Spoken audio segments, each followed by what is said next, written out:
coração, vamos ouvir a palavra. Glória a Deus. Saudamos a toda a igreja com a paz do Senhor Jesus. Amém, meus irmãos. É uma alegria muito grande estar cooperando com os irmãos neste trabalho tão abençoado aqui em Caruaru. Amém? É uma alegria muito grande atender o convite deste homem de Deus, amigo particular, nosso pastor Arlan Gonçalves. Quero louvar a Deus por esta rica oportunidade de mais uma vez fazer uso da sua palavra.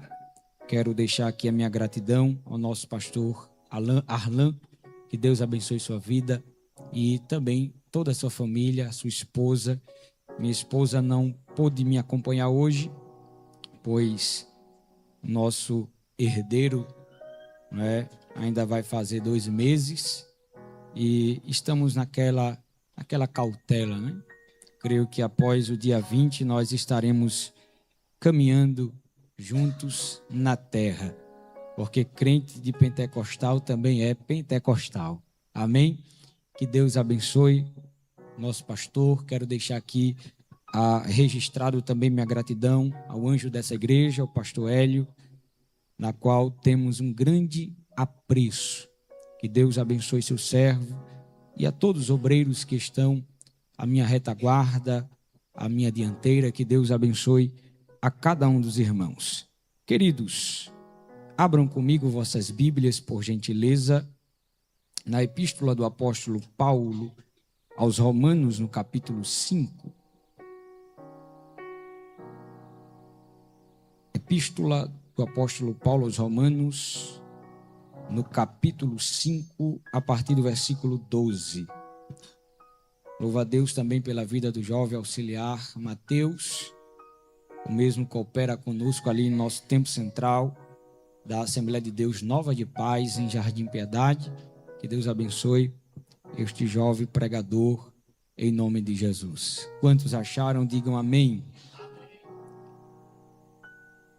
Pelo que, como por um homem entrou o pecado no mundo e pelo pecado a morte, assim também a morte passou a todos os homens, por isso que todos pecaram.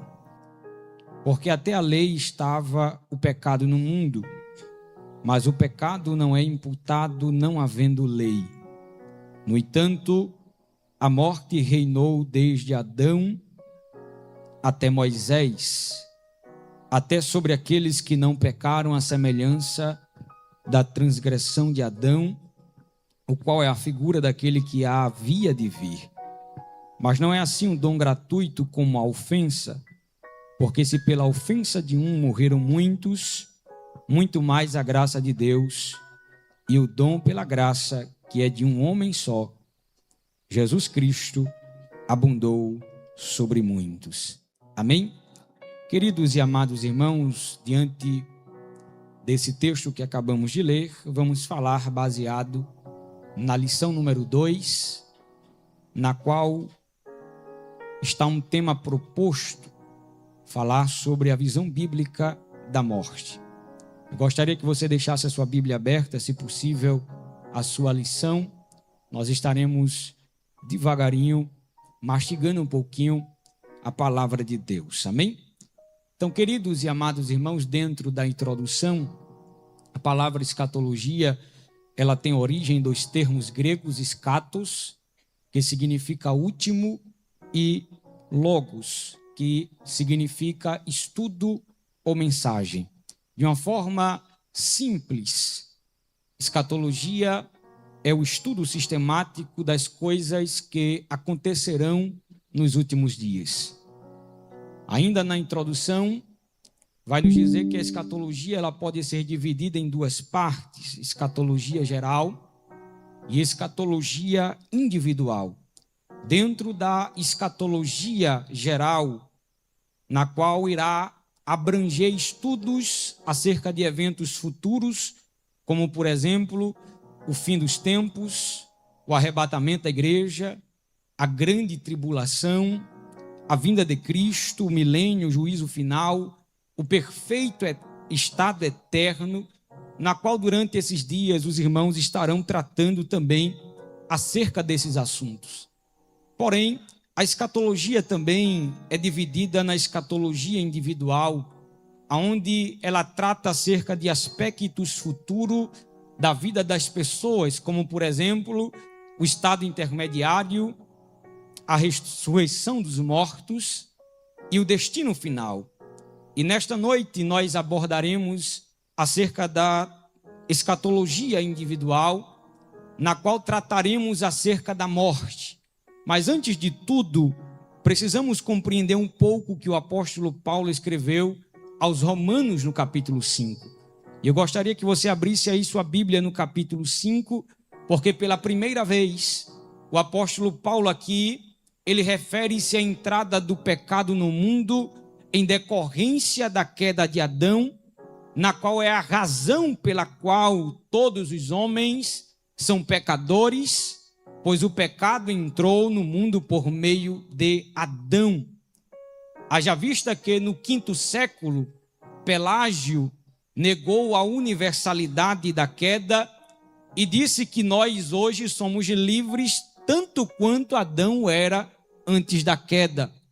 Para Pelágio, o pecado de Adão foi apenas individual, sem consequência para a humanidade.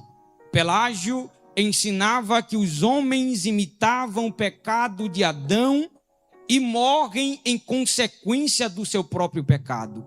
Mas a Bíblia diz que Adão era a cabeça, a coroa da criação de Deus, e nós estávamos nele quando ele caiu. E com a sua queda caiu toda a humanidade. Como filhos de Adão, todos nós nascemos em pecado. O salmista, no Salmo 51, ele vai confirmar isso, porque todos nós nascemos em pecado. Por meio de Adão, o pecado entrou no mundo, e diante disso, 3 fatos nos chamam a atenção.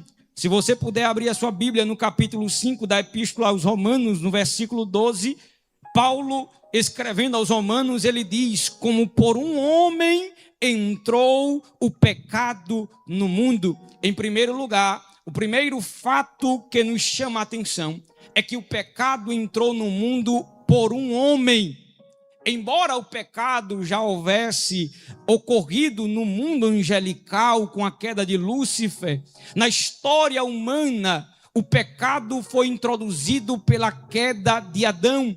Nós não apenas herdamos o pecado de Adão, como somos como Adão. Eu vou repetir isso aqui para que você possa compreender melhor. Nós não apenas herdamos o pecado de Adão, como somos como Adão. Por mais ou menos 5 vezes, o apóstolo Paulo, no capítulo 5, do versículo 15 ao versículo 19, o apóstolo fala que pelo pecado de um homem, todos nós pecamos.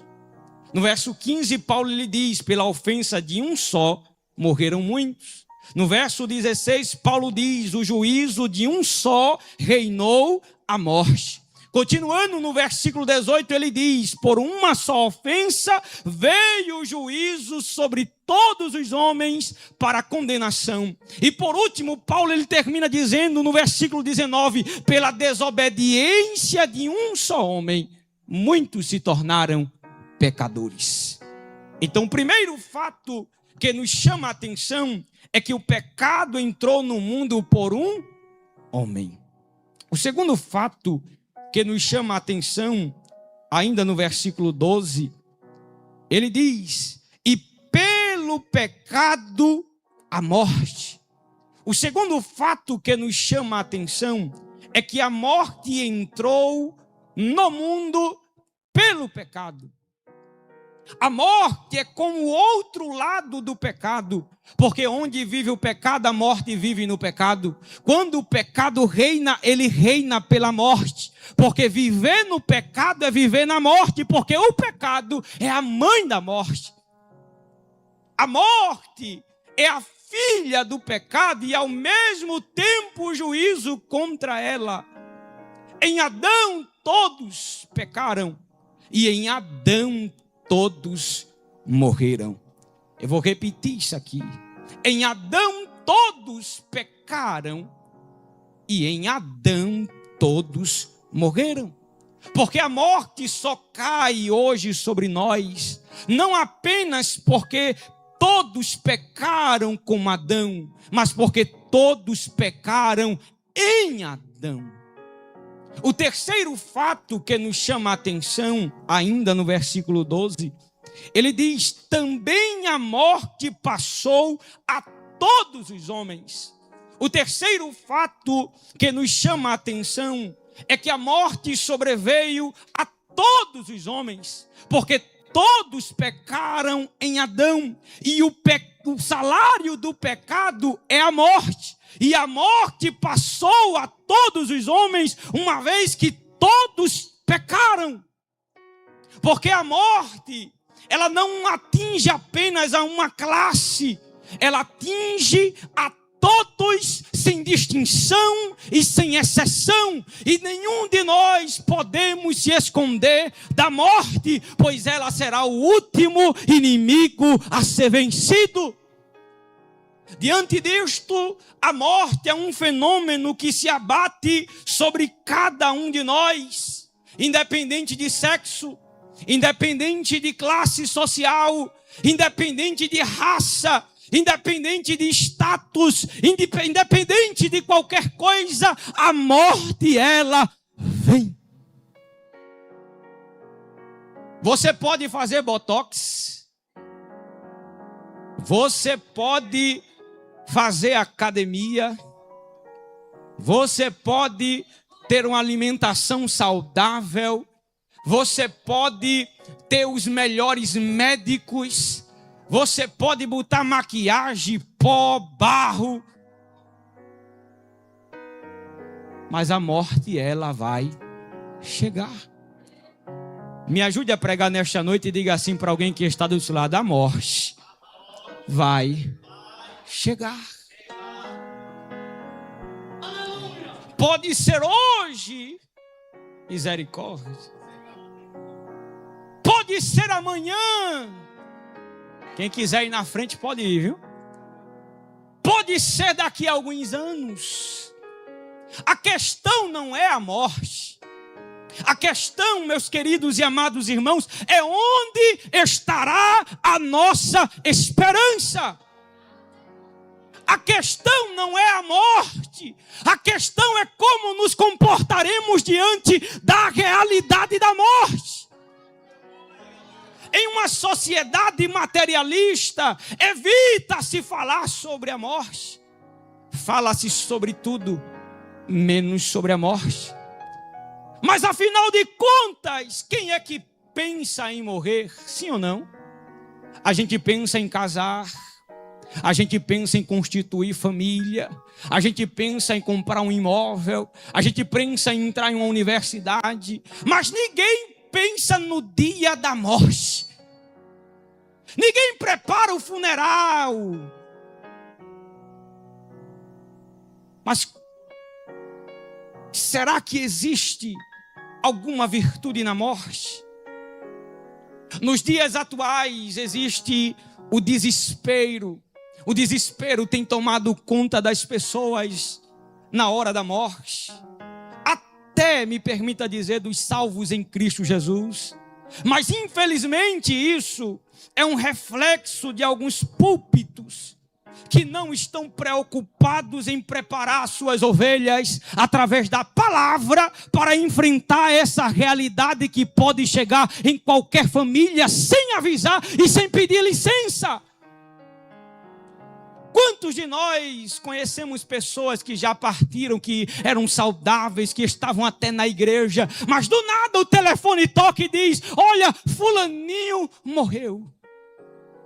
Porque a morte, ela não pede licença, ela não avisa que vai chegar, ela vem. O que é interessante, meus queridos e amados irmãos, que diante desta realidade, existe um sistema filosófico que discutem sobre a morte, E um desses sistemas se chama existencialismo. Os existencialistas se interessam apenas com as questões inevitáveis de vida e morte. Eles se preocupam com a vida, mas reconhecem a morte na existência humana. E esses filósofos existencialistas acreditam que a morte é o fim da viagem ou um acompanhante até a sepultura. Para eles, a morte é algo natural da vida. Porém, essas ideias são refutadas pela Bíblia, pois a morte não é natural. A morte é algo inatural e hostia à natureza humana, porque Deus não criou o homem para a morte, mas ela foi manifestada como juízo divino contra o pecado. É por isso que Paulo, no capítulo 6 e versículo 23, ele diz: o salário do pecado é a morte, porém o dom gratuito de Deus é a vida eterna por Cristo Jesus, nosso Senhor. O segundo sistema filosófico que discutem acerca da morte é o sistema materialista. Os materialistas não admitem as coisas espirituais. Do ponto de vista dos materialistas, tudo é matéria. Eles acreditam que a matéria é incriada e indestrutível e afirmam que tudo obedece a uma necessidade natural e não sobrenatural. Eles não aceitam o sentido espiritual da morte, porém nós refutamos esse pensamento, porque como servos de Deus, que sabemos de onde viemos e para onde vamos, nós não fugimos da realidade da morte, mas nós reafirmamos o que o apóstolo Paulo ele disse aos Filipenses no capítulo 1, versículo 21. Para mim o viver é Cristo e o morrer é lucro. O segundo grupo que vai falar dentro da filosofia acerca da morte é o estoicismos. Eles têm a ideia fatalista, onde ensinam que a morte é algo natural e devemos admiti-la sem temê-la, uma vez que um homem não consegue fugir do seu destino. Eles são materialistas, panteístas, fatalistas e apáticos ao sofrimento humano. Eles pregam a fatalidade, a submissão ao destino irreversível e a importância de suportar a dor. Nessa filosofia, para eles não existe esperança. Para eles não existe segunda chance. Para eles não existe mudança. Mas a palavra de Deus nos mostra que é possível sim recomeçar. Porque Deus é Deus de oportunidades. É possível sim ter uma nova vida em Cristo Jesus. Porque nada está perdido. Me ajude a pregar nesta noite e diga para alguém que está do teu lado: aos teus olhos parece até perdido, mas aos olhos de Deus nada está perdido. Aos olhos do médico não tem mais jeito, mas a última palavra é de Deus. É Ele quem assina. E por último existe o platonismo, onde o filósofo grego Platão ensina que a matéria é má e o espírito é o que importa. Porém a Bíblia não ensina dessa maneira. É por isso que refutamos a luz da Bíblia, porque o nosso corpo, mesmo sendo uma casa material, temporária e provisória, é templo e morada do Espírito Santo de Deus. Não é porque nós vamos para o céu que eu devo estragar o templo do Espírito. Mas precisamos cuidar, proteger, para que a glória de Deus seja manifestada em nós e através de nós. Quem está entendendo, diga amém. Para compreendermos biblicamente o que é morte, já no segundo tópico, no primeiro, precisamos entender o que não é morte. Em primeiro lugar, a morte não é um ser. A morte não é uma pessoa.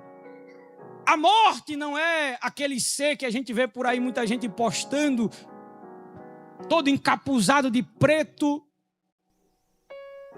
com aquele ceifador. Não, a morte não é isso. A Bíblia fala sobre a morte de diversas maneiras. Em Gênesis 2:17, a morte é apresentada como a consequência do pecado. Em Romanos, o apóstolo Paulo, no versículo 12, ele diz que a morte é resultado do pecado de Adão. Em Coríntios, aleluia, capítulo 15 e versículo 26, o apóstolo Paulo, ele usa uma figura de linguagem ao chamar a morte de último inimigo a ser vencido. Ou seja, biblicamente a morte não é uma pessoa, não é um ser consciente, não é um anjo, não é um demônio, mas o que ela é? Uma condição, uma consequência e um inimigo a ser vencido. Em segundo lugar, a morte não é o fim. Me ajude a pregar e repita comigo: a morte não é o fim. Foi muito fraco. Vamos lá? A morte não é o fim. Quem acredita nisso, diga amém. Muitos pensam que quando o ser humano morre, ele deixará de existir. Mas isso não é bíblico. A Bíblia diz em Gênesis 2:7 que Deus formou o homem do pó da terra e o fez alma vivente. Me ajude a pregar. E o fez alma. Ao analisarmos a Bíblia, percebemos que o ser humano, ele é tripartido, na qual é composto por corpo, alma e espírito, físico, psique e ruach. Os seguidores, olhe para cá, de Charles Darwin e alguns ateus entendem que o ser humano, após a morte, equivale a um animal irracional, que simplesmente se torna pó e nada mais existe após a morte. Com essa ideia maligna, a maioria da humanidade está sendo levada à perdição eterna. Mas o salmista, no Salmos 9, versículo 17, ele diz que os ímpios serão lançados no inferno e todas as nações que se esquecem de Deus. Isto implica dizer, quando o homem morre, o seu corpo temporário volta para a sepultura, mas a sua alma e o seu espírito voltam para Deus, para que Ele dê o seu destino. Porque a morte é o passaporte para a eternidade. Diga isso para alguém que está do seu lado. A morte é o passaporte para a eternidade.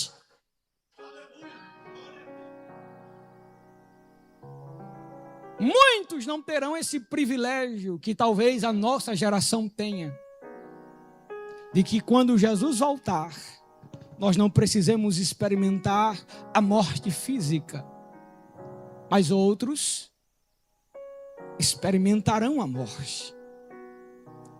Mas eu creio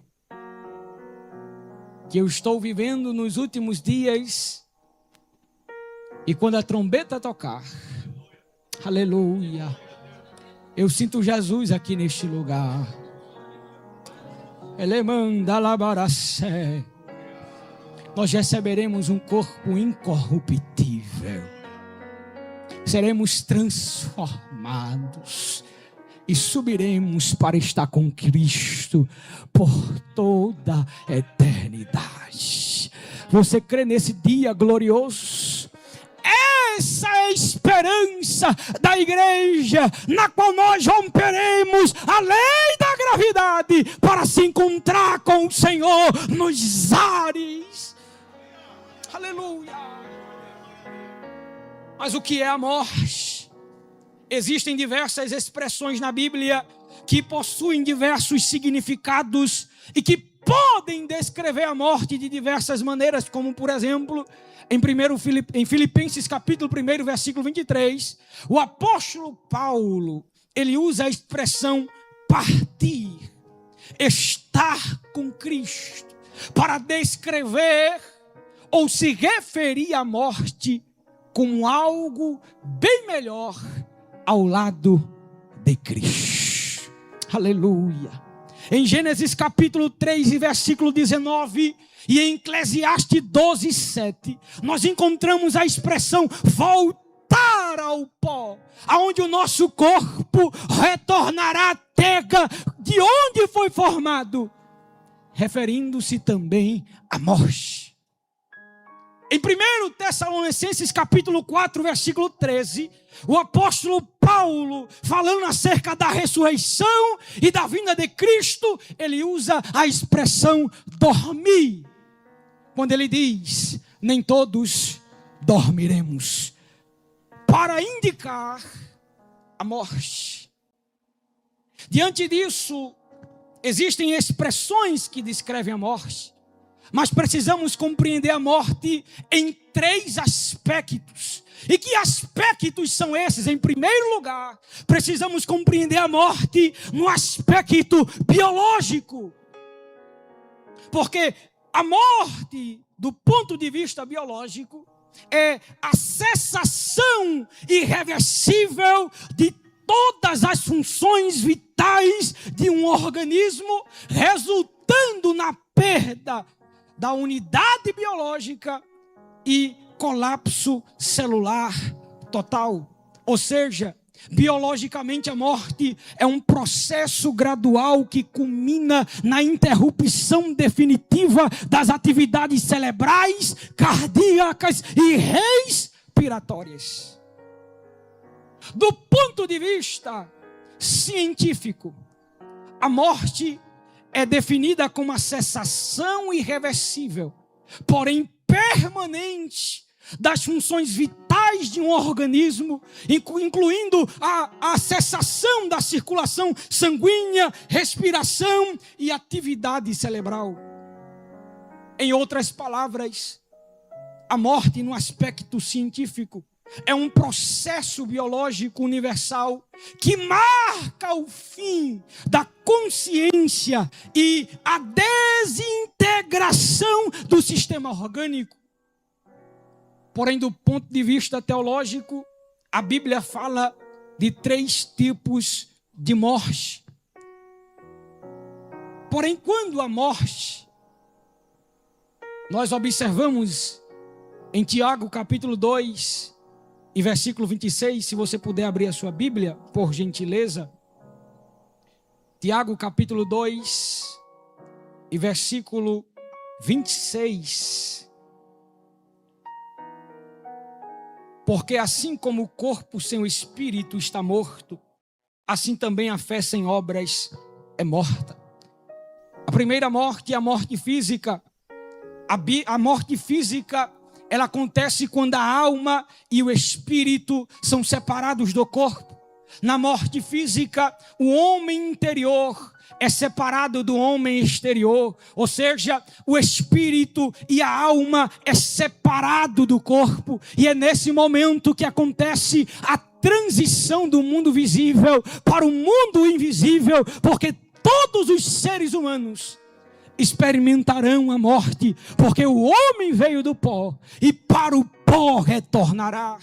Ou seja, devido à queda, o homem recebe agora a morte física, e mesmo sendo crente, mesmo tendo promessas, mesmo servindo a Deus, sofreremos a morte física, com uma exceção: aqueles que estiverem vivos e participarem do arrebatamento da igreja. Enquanto Jesus não vier buscar a sua igreja, crente e descrente sofrerá a morte física. Só que tem um detalhe: o crente fiel, ele não sofre a morte espiritual e nem sofrerá a morte eterna. Eu vou repetir isso aqui: o crente fiel, ele não sofre a morte espiritual e nem sofrerá a morte eterna. Diga amém. O crente aqui na terra, ele sofre a morte física, porque terá um processo escatológico. Mas diante deste assunto, como o apóstolo Paulo encarava a morte física? Abra sua Bíblia em Filipenses capítulo 1 e versículo 23. Paulo, escrevendo aos filipenses, ele vai dizer: mas de ambos os lados estou em aperto, tendo o desejo de partir e estar com Cristo, porque isto é ainda muito melhor.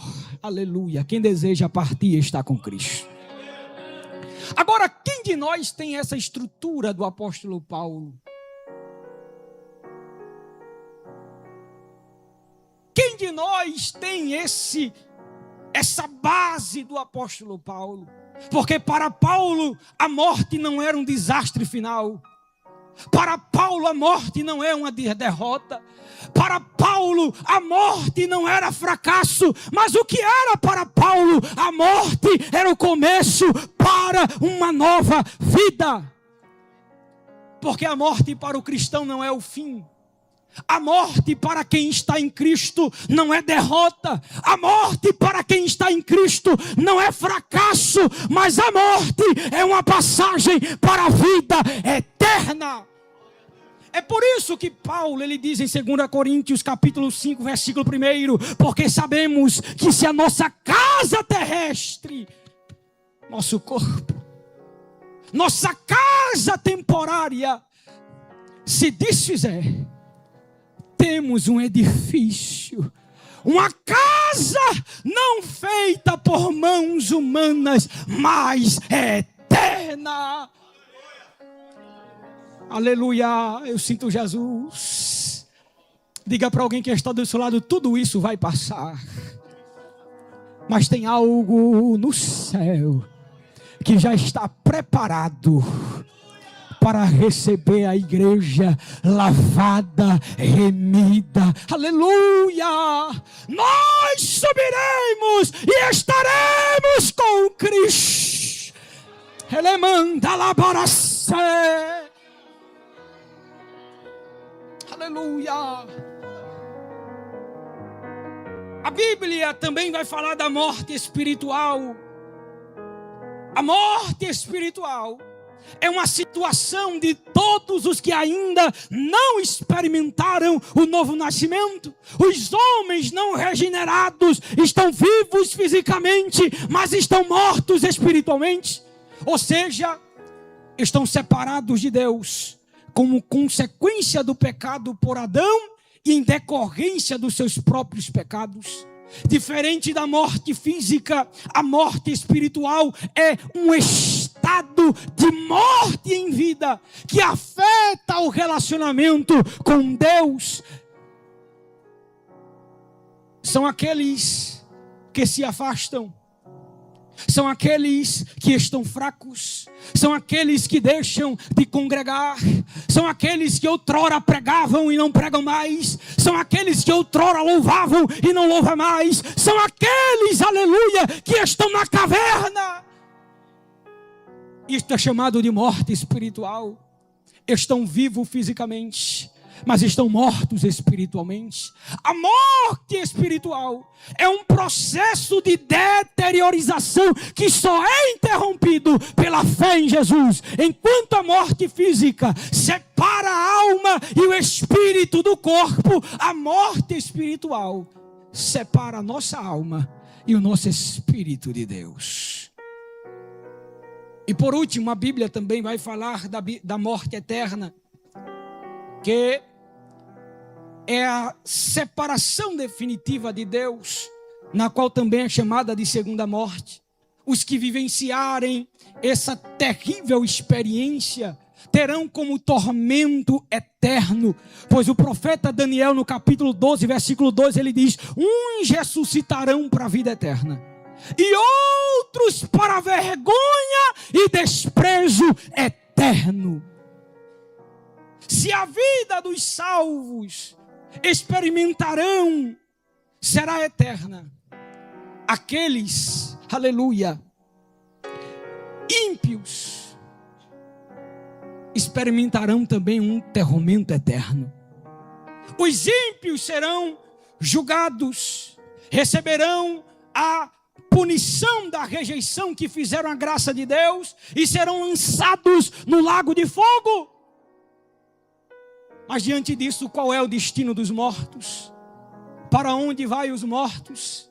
Será que existe algo além da morte?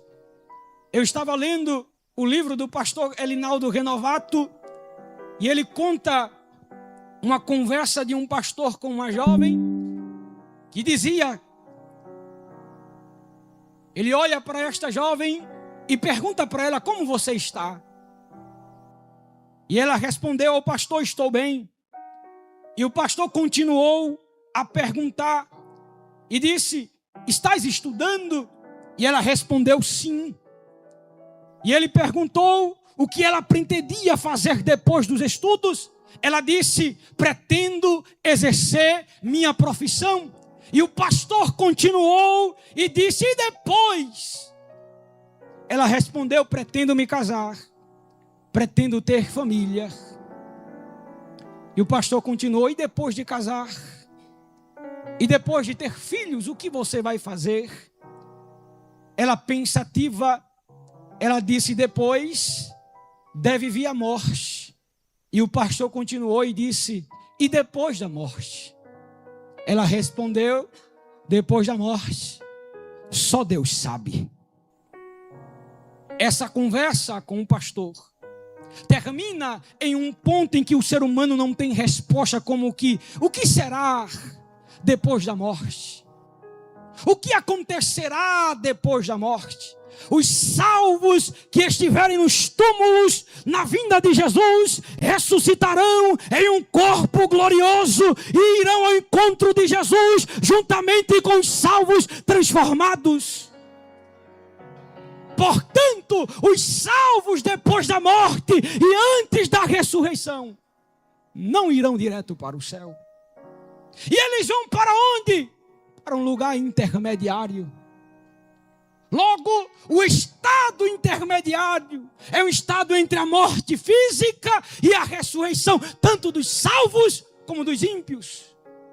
Mas o que acontece com os salvos nesse lugar? O que acontece com os mortos que passam para a eternidade sem salvação? Do ponto de vista de algumas religiões, existem algumas ideias errôneas acerca do que acontecerá após a morte. E eu elenquei aqui pelo menos 3 ideias errôneas acerca do que acontecerá após a morte. A primeira ideia errônea é o purgatório. E me permita dizer isso aqui: a Igreja Católica, ela prega que existe o purgatório, um lugar onde os fiéis, mesmo que não vivam em corrupção, têm que passar para purificar os seus pecados. Todos que morrem em paz com a igreja, mas não são perfeitos, passam pelo purgatório. E nós, pela Bíblia Sagrada, refutamos essa ideia, porque na cruz do Calvário, em João capítulo 19, versículo 30, Jesus declarou: está consumado. Está consumado.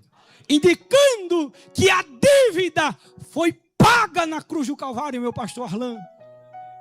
Ele derramou o seu sangue e quitou a dívida. Ele nos comprou, não foi com real, não foi com metical, Não foi com dólar, não foi com euro, não foi com Bitcoin, mas com sangue. Essa ideia de purificação pós-morte sugere que o sacrifício de Cristo não foi suficiente para perdoar os nossos pecados. É por isso que nós refutamos. A segunda ideia errônea para correr por conta das horas é acerca do sono da alma. Os adventistas do sétimo dia ensinam que as pessoas após a morte física passam a um estado chamado de sono da alma no Hades. E ele pega Mateus capítulo 9, versículo 24 e João capítulo 11 e versículo 11 que diz que Lázaro e a filha de Jário dormia. Mas essa ideia é refutada na Bíblia. Porque está escrito em Mateus capítulo 22, versículo 32, que Abraão, Isaque e Jacó, que morreram e foram sepultados, estavam vivos e conscientes na mesa. Em Lucas 16, nós vemos o rico consciente pedindo ajuda ao pai Abraão. É por isso que nós também refutamos a ideia do sono da alma. E a última ideia errônea acerca do que trata a morte ou pós-morte é a ideia da reencarnação. O Espiritismo ensina que após a morte ocorre a reencarnação, podendo reencarnar em seres humanos, animais, plantas ou como um Deus. Agora me ajude, imagine você reencarnando em um animal. Certa vez eu vi um pregador e ele dizia assim: que tipo de animal você era na arca?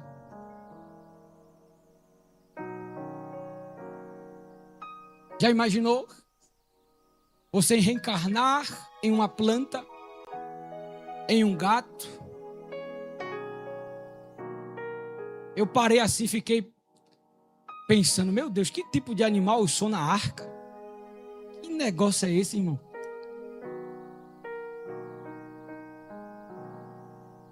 Porém, a Índia acredita que esse processo ele pode levar pelo menos 600 mil reencarnações. Mas a Bíblia condena essa crença, porque Jesus disse em João capítulo 4, versículo 24, na verdade vos digo que quem ouve a minha palavra e crê que me enviou tem a vida eterna e não entrará em condenação, mas passou da morte para a vida. Perceba nesse texto que os verbos estão no presente, ou seja, Jesus não deu a mínima ideia de que alguém seria salvo após a morte, nem após milhões de reencarnações. Mas diante disso, qual é o destino das almas dos justos e dos ímpios após a morte?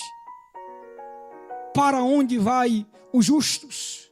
Em primeiro lugar, o destino dos justos é estar com Cristo no paraíso. É um estado de comunhão e alegria plena na presença de Deus.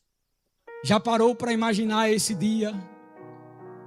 Você poderia fazer uma autoanálise nesta noite? Fechar seus olhos e imaginar como será esse dia? Aleluia.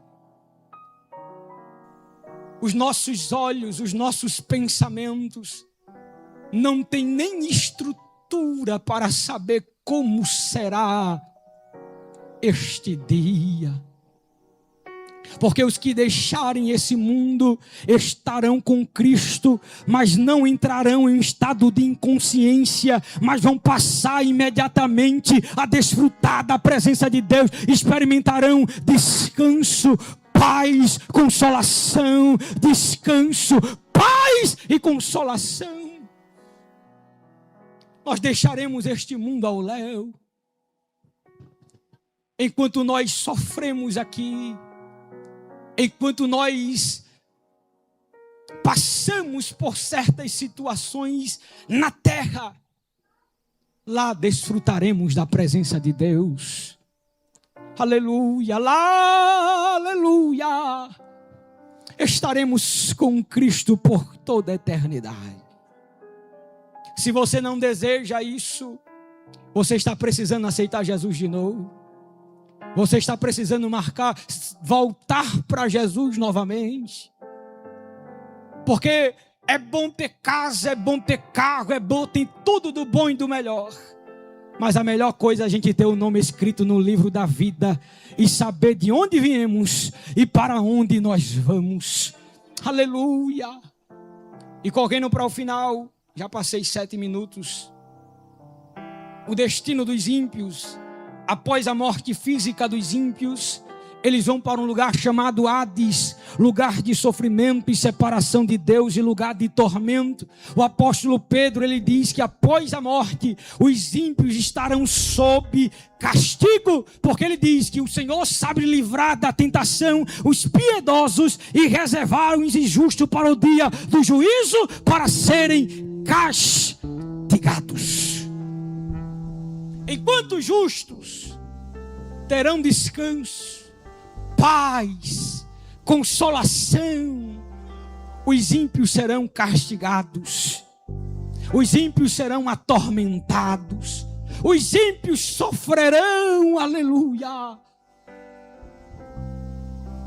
Então, meus amados irmãos, precisamos ter consciência que a nossa vida é semelhante a uma flor da erva, ela se esvai rapidamente.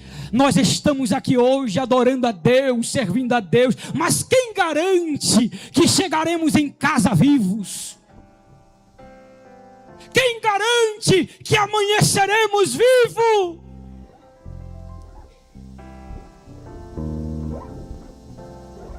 É por isso que a nossa vida é como uma flor de erva.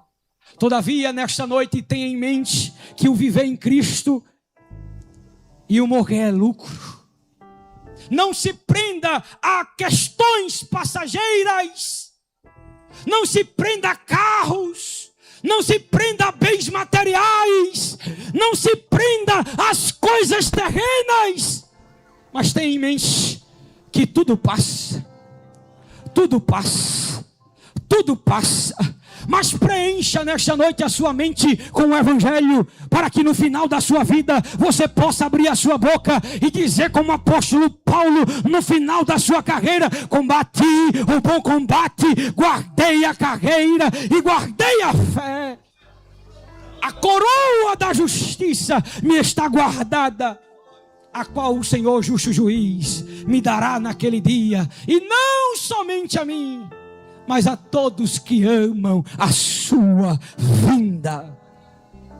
Nesta noite, em Cristo Jesus, tenha paz, tenha alegria, tenha gozo, aleluia, se alegre, aleluia, porque Jesus, ele ressuscitou, sendo a primícia. E nós um dia também ressuscitaremos com Ele. Aleluia, você crê nisso? Hoje a gente prega por aí, irmãos, é tanta coisa, a gente já não crê mais nas coisas espirituais. A gente jamais não crê mais. Mas Jesus, Ele ressuscitou. E também ressuscitará aqueles que estão dormindo no Senhor. Porque a Bíblia diz: e quando Ele raiar sobre as nuvens, aleluia, os que dormem no Senhor ressuscitarão primeiro. Ainda há esperança. Ainda há esperança. A morte não é o fim. A morte não é o fim. Para quem está em Cristo Jesus, a morte é a passagem para a eternidade. Que Deus abençoe. Além